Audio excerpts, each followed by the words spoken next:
morning everyone, welcome back to our channel to a new vlog. তো আজকে আর না সকাল থেকে বৃষ্টিটা হয়নি। সকালবেলা দেখলাম একটু মেঘ ছিল, তারপরে রোদ উঠে পড়েছে। তো রোদ ওঠার সঙ্গে সঙ্গে আমি যত ভেজা জামা কাপড় ছিল সব বাইরে মেলে দিয়েছি, যাতে রোদ থাকতে থাকতে জামা কাপড়গুলো শুকিয়ে যায়, তারপরে যেন বৃষ্টিটা আসে, তার আগে যেন না আসে। আর না ভেজা জামা কাপড় ঘরে থাকলে না প্রচণ্ড ঘর স্যাঁতস্যাঁতে হয়ে যায়, আর বিন্দুমাত্র ভালো লাগে না। তো এখন প্রায় 9:30 বাজে, আর 10 থেকে তো আমার যোগা ক্লাস শুরু হবে। তো ওই দিকের রান্নাঘরের মোটামুটি কাজ আমি সেরে এসেছি। মাছ টাছ যা করবো সেগুলো ফ্রিজ থেকে বার করে রেখেছি, আর তার জন্য যা সবজি লাগবে সেগুলোও কাটাকাটি করে এসেছি। তো ক্লাসটা করব, তারপরে ব্রেকফাস্ট করে রান্নাটাকে বসিয়ে দেব, কারণ মাছটা যেহেতু ফ্রিজে ছিল তো নর্মাল হতে একটু টাইম লাগবে, আর আমার যোগা ক্লাস করতে করতে মাছটা নর্মাল হয়ে যাবে। তো তারপরে গিয়ে লাঞ্চটাকে বানাবো। তো ও সকালবেলা উঠে ব্রেকফাস্ট করে ডিউটিতে বেরিয়ে গেছে। তারপর আমি না কালকের ভিডিওটাকে এডিট করছিলাম, তো এডিট করা হয়ে গেছে, আর একটু পরে আপলোড করে দেবো। তো আজকের ভিডিওটা প্লিজ এন্ড অবধি দেখো। আই হোপ আজকে ভিডিওটা দেখতে তোমাদের খুব খুব ভালো লাগবে। তো চলো দিনটাকে স্টার্ট করা যাক। আমার ওয়ার্কআউট হয়ে গেছে, আর এখন বসে ব্রেকফাস্ট করছি। ব্রেকফাস্ট ওই সেমই রয়েছে, দুধ, কলা আর মুসলি।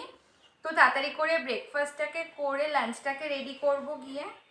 আজকে বানাবো হচ্ছে তেলাপিয়া মাছের ঝাল। তার জন্য আমি এখানে তেলাপিয়া মাছগুলোকে নুন এবং হলুদ দিয়ে মাখিয়ে রেখেছি, আর এখানে কড়াইয়ের মধ্যে আমি তেল দিয়ে দিয়েছি। এবার তেলাপিয়া মাছগুলোকে আমি ভালো করে ভেজে নেব।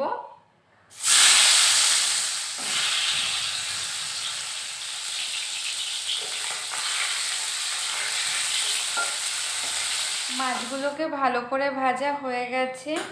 এবার এই তেলের মধ্যেই আমি কালো জিরে ফোড়ন দেবো, এর মধ্যে আর এক্সট্রা আমি তেল দেব না।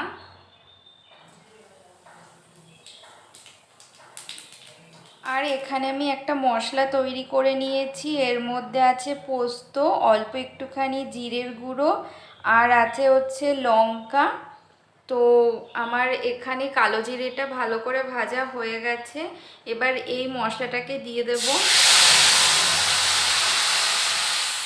এর মধ্যে দেব হচ্ছে হলুদ গুঁড়ো, আর দেব হচ্ছে পরিমাণ মতো লবণ, দিয়ে মশলাটাকে ভালো করে কষিয়ে নেব।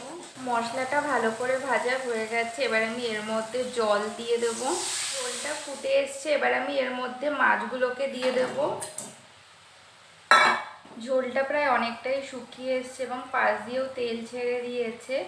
তো ঝোলটাকে আর শুকোবো না। তো আমার তৈরি হয়ে গেছে তেলাপিয়া মাছের ঝাল।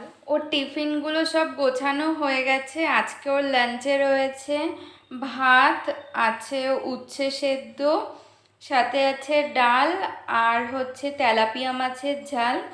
তো তাড়াতাড়ি করে টিফিনগুলোকে প্যাক করে দেব।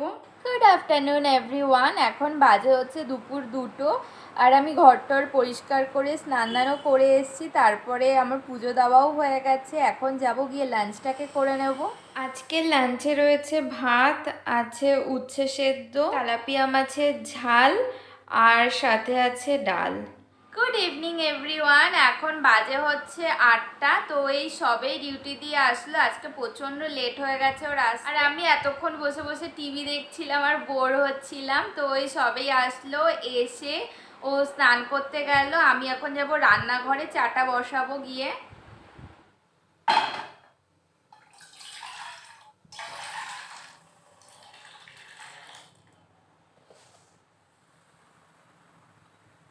Good evening everyone. এই একটু আগেই বাড়িতে ফিরলাম, ফিরে স্নান দান করে এখন একটু বসে টিভি দেখবো। আজকেও আস্তে আস্তে অনেক দেরি হয়ে গেল, আর এখন 8টা বেজে গেছে আস্তে আস্তে বাড়িতে। তো বনি এখন গেছে চা বানাতে, ও চা বানিয়ে নিয়ে আসবে, তারপরে আমরা দুজন মিলে বসে চা খাবো। আর সারাদিন প্রচণ্ড কাজের প্রেশার ছিল, এই কদিন ধরে বৃষ্টি হচ্ছিল, তো ওর জন্য কাজ অতটা হয়নি। তো আজকে বৃষ্টি হয়নি বলে আজকে কাজের প্রেশার খুবই ছিল। মানে এখন চা বানিয়ে আনলে দুজন মিলে বসবো, একটু গল্প করবো, চা খাবো, কারণ সারাদিন দুজনে মিলে কথা বলতে তো তেমন টাইম পাই না। এই বাড়িতে ঢোকার পরেই তারপরে দুজন বলি যে সারাদিন ও কী করলো, আমি কী করলাম, এসবই গল্প হয়, একটু হাসি আড্ডা। ভবানী চা বানিয়ে নিয়ে চলে এসছে, এবার চাটা খেয়ে নি। তুমিও খাও চাটা। খাচ্ছি। ভালো হয়েছে? ভালো হয়েছে। চিনি ছাড়া চা খেতে আমার ভালোই লাগে।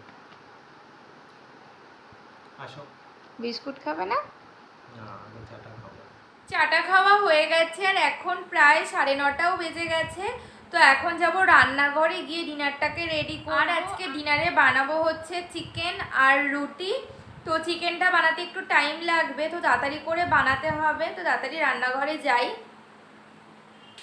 তো এখন বানাবো হচ্ছে চিকেন কষা। তো আমি চিকেনটাকে না একদম সকালবেলায় ম্যারিনেট করে রেখে দিয়েছিলাম, একটু অন্যরকমভাবে বানাবো তাই অন্যরকমভাবেই ম্যারিনেটটা করেছি। তো এটার মধ্যে আছে হচ্ছে আদা, লঙ্কা, রসুন এবং পেঁয়াজের পেস্ট। আর ড্রাই মশলার মধ্যে আছে জিরে গুঁড়ো আর হলুদ গুঁড়ো, কাশ্মীরি রেড চিলি পাউডার আর লবণ। আর এখানে দেখতে পাচ্ছ ক্যাপসিকাম আছে, পেঁয়াজ আছে আর টমেটো। এই তিনটেকে আমি কিউব করে কেটে চিকেনের সাথে একসাথে ম্যারিনেট করে রেখেছি। আর এটার মধ্যে দইও আছে। তো সবগুলো দিয়ে একসাথে ম্যারিনেট করে আমি ফ্রিজে রেখে দিয়েছিলাম। এখানে সরষের তেল গরম হয়ে গেছে, এবার আমি এর মধ্যে ম্যারিনেট করা চিকেনটাকে দিয়ে দেবো। এটার মধ্যে আলাদা করে আর কিছু মেশাতে হবে না, কারণ আমি সব দিয়েই একবারে ম্যারিনেট করে রেখে দিয়েছি। তো সব মশলাই আছে এটার মধ্যে। তো আজকে একটু আলাদা রকম ভাবে চিকেন কষাটাকে বানাবো, দেখা যাক কেমন হয় খেতে। তো মাংসটা বেশ অনেকক্ষণ ধরেই ফুটছে আর অল্প অল্প জলও বেরিয়েছে। এখন আমি চিকেনটাকে ঢাকা দিয়ে দেব, এটা ঢাকা দিয়ে দিয়ে রান্না করব। তো চিকেনটা এতক্ষণ ঢাকা দেওয়া ছিল, এবার খুলে দেখব যে চিকেনটা দিয়ে কতটা জল বেরিয়েছে। তো চিকেনটা দিয়ে বেশ অনেকটাই জল বেরিয়েছে। এই যা জল বেরিয়েছে এই জলেই চিকেনটা সেদ্ধ হয়ে যাবে, ওর জন্যই ঢাকা দিয়ে দিয়ে করব। এক্সট্রা কোনো এর মধ্যে জল অ্যাড করব না আমি। আর পেঁয়াজ আর ক্যাপসিকামগুলো নরম হয়ে গেছে। তো আবার আমি চিকেনটাকে ঢাকা দিয়ে রেখে দেব। আর এইদিকে আমার আটাও মাখা হয়ে গেছে, এখন রুটিটাকে করে নেব। বেশ অনেকটা টাইম অবধি এটা ঢাকা দেওয়া ছিল, এবার ঢাকাটাকে খুলে দেখব যে মাংসটা কেমন হয়েছে। তো এটাকে ঢাকা দিয়ে ধীরে ধীরে রান্না করতে হবে, কারণ এটাতে আমি কোনো জল অ্যাড করব না। এই চিকেনের জলেই মাংসটা পুরো সেদ্ধ হবে আর একদমই কষা কষা গামাখা হবে। তো আবার আমি এটাকে ঢাকা দিয়ে রেখে দেব কিছুক্ষণের জন্য। তো আর ঢাকা দেব না, এবার ধীরে ধীরে এটাকে কষিয়ে নেব। আর যতটুক আর দেখতে পাচ্ছ অনেকটাই জল বেরিয়েছে, আমি এক্সট্রা কোনো জল অ্যাড করিনি, পুরো জলটাই চিকেন থেকে বেরিয়েছে। তো এই জলেই চিকেনটা ভালো করে সেদ্ধ হয়ে গেছে। আর যেইটুকখানি জল আছে এখন পুরো শুকিয়ে নেব, একদমই কষা কষা হবে।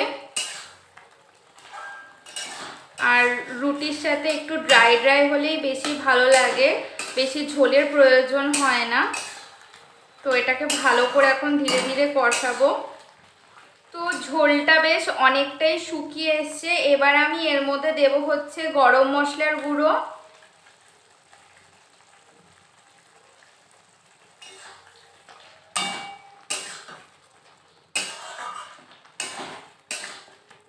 দিয়ে আর একটুখানি তেল ছাড়া করে নেব। তো পাশ দিয়ে তেল ছেড়ে দিয়েছে আর একদমই কষা কষা হয়ে গেছে, আর শুকোবো না, এবার নামিয়ে নেব। তো আমার চিকেন কষা রেডি হয়ে গেছে আর দেখতে খুবই টেস্টি হয়েছে। তো খেয়ে দিয়ে তোমাদের সাথে রিভিউ শেয়ার করব যে এটা খেতে কেমন লাগছে। আমার ডিনার রেডি হয়ে গেছে। তো আজকে রাতে ডিনারে রয়েছে রুটি, চিকেন কষা আর স্যালাড। তো এবার খেয়ে নেব। এখনই ডিনার করে উঠলাম আর বনি আজকে চিকেনটা দুর্দান্ত বানিয়েছিল, খুব টেস্টি হয়েছিল খেতে। তো তোমরা ওই রেসিপিটা একবার বাড়িতে ট্রাই করে দেখতে পারো আর কমেন্ট করে জানাবে আমাদের কেমন লাগলো যে রেসিপিটা তোমাদের। আর খুব ভালো খেলাম। আমাদের ডিনার হয়ে গেছে আর আজকে চিকেনটা খুবই টেস্টি হয়েছিল খেতে, একটু অন্যরকম লাগছিল কিন্তু খুব ভালো লাগছিল রুটি দিয়ে খেতে। তো তোমরাও ট্রাই করতে পারো এভাবে, খুবই টেস্টি করবে। নর্মাল চিকেনের থেকে একটু আলাদা হয়েছিল খেতে, আর বেশ ভালো লাগছিল, রুটির একটু ঝাল ঝাল হয়েছিল। তো এখন প্রায় 11:30 বাজে, তো তাড়াতাড়ি আবার শুতে হবে, নয়তো কালকে আবার ভোর ভোর উঠতে পারবো না। তো আজকের মতো ব্লগটাকে এখানেই এন্ড করছি। যদি কিছু ভালো লেগে থাকে তো প্লিজ লাইক করো, কমেন্ট করো এবং অবশ্যই আমাদের চ্যানেলটাকে সাবস্ক্রাইব করে দিও। তো tata, bye bye, good night.